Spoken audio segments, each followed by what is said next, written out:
Could it be that time, Terence Crawford, Shawn Porter?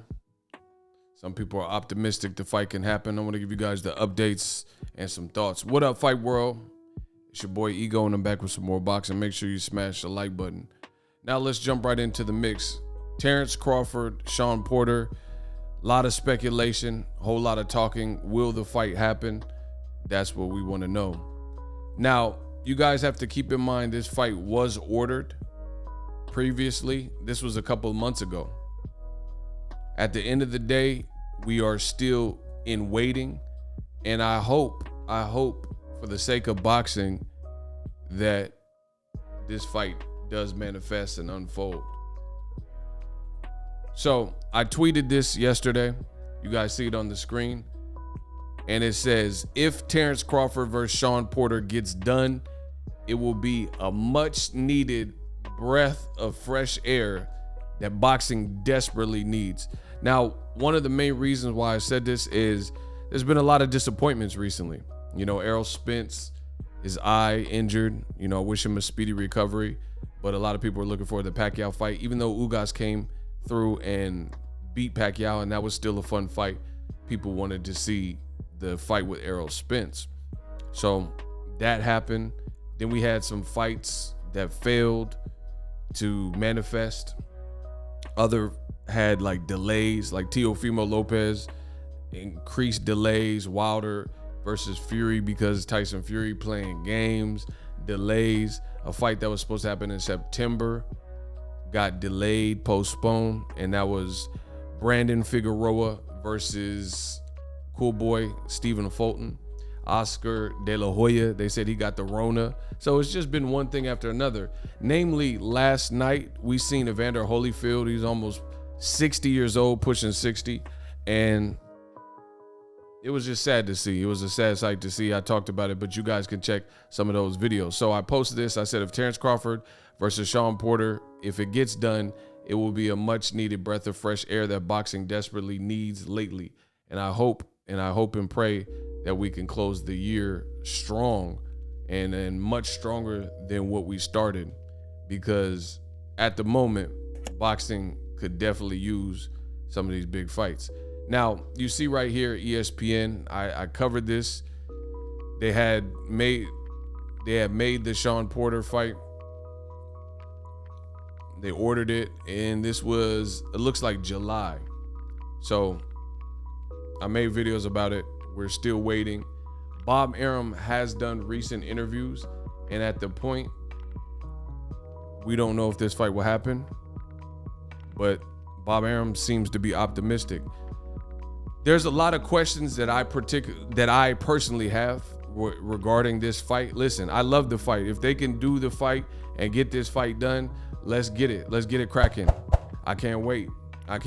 Terence Crawford and Shawn Porter, both, one thing that I really like about it is they are each other's equal when it comes to one thing that some of the younger fighters don't necessarily have, and that's discipline.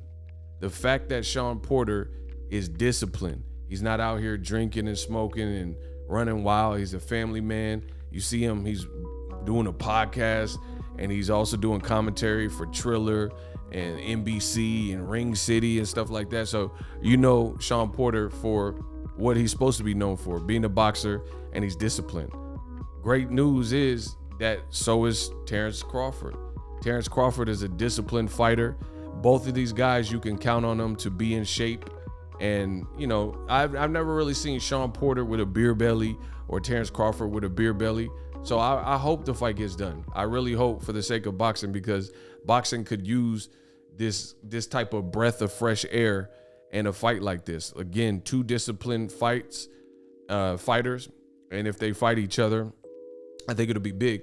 But Terence Crawford, a lot of people rag on him, and including myself. I've given him what I believe is fair criticism for decisions he's made. He stayed with Top Rank. He chose to, you know, when people said, hey, explore your options, look at PBC, decide if you want to sign this extension. And he made that decision, and he decided to stay with Top Rank. And I forecasted and predicted I'm something like a prophet, a soothsayer. Ego Stradamus strikes again. I told you that inevitably Terrence Bud Crawford was going to get to this point. He was going to get to the point where Top Rank had no one else to feed him. And if you look at this, different strokes for different folks. Top Rank, I think what they specialize in is the ability to groom a fighter from the early stages in their career. So if you're fresh out the Olympics, you had a illustrious amateur pedigree, things like that. They do well with fighters that are coming out the amateurs and building you up, the proper matchmaking to get you situated and acclimated to the pro rankings. The biggest thing that I think Top Rank has had recent issues with is the star build. Actually building a star that's a household name. And I can't think of anybody they've really done that with since maybe Pacquiao. Henceforth, why they haven't had any pay-per-views really. They put Terrence Crawford in a no hope type of pay-per-view and it flopped. Both of his pay-per-views. One time on HBO, that wasn't really Top Rank's fault at that point. But the other time, that was with the Victor Postal. I was at that fight, covered that fight. They, for whatever reason, put that on pay-per-view. And I just don't think that was a it was a good fight. People were looking forward to it, but that was more of like a HBO main event type of fight. And then later, they came out and put the Amir Khan fight, and Amir Khan almost got slaughtered by Samuel Vargas, who had been stopped by Errol Spence, had been stopped by Danny Garcia, right? And this is who they decided. He was off a real rough performance with him. He had one other fight before that, which was Phil LaGreco, that lasted all but 38, 40 seconds. And before that, he got destroyed in a fight where he was boxing well the first 4 rounds. And that was, of course, to Canelo Alvarez. Payday. You want payday. I know that, right? So Amir Khan, for lack of better words, he's seen better days. So at this point, Top Rank doesn't really have a pay-per-view cash cow and star. And the fights that they're giving for Crawford, simply put, it's going to leave him getting criticized. That's just the reality of it. He's going to get criticized. And I've foreshadowed this very moment because there's only but so long you can fight. Even guys, some of the guys that were tough, like Felix Diaz, he's a tough person and a U.S. gold medal Olympian. But the way some boxing fans think, they don't know and they're not familiar with certain guys and certain brands. So as a result, it becomes almost a hard sell when they haven't really built Crawford. Like he's personality-wise, he's kind of like a family man, keeps to himself, things like that. So he's not going to go out of his way to be a showman. He's more so a showman in the ring. And then on top of that, you're putting him in with people that at the end of the day, those guys and the names just haven't been great. Like you look at Crawford's whole welterweight, and I'm really focused on welterweight because that's where he's been. And we already know his accomplishments at 35 and 40. Bradis Prescott, 2-week notice. That's good. All that stuff was good. Gamboa at 35. But the sad thing is, there are a lot of people who believe Crawford's best win is Gamboa. And that fight was like 2014.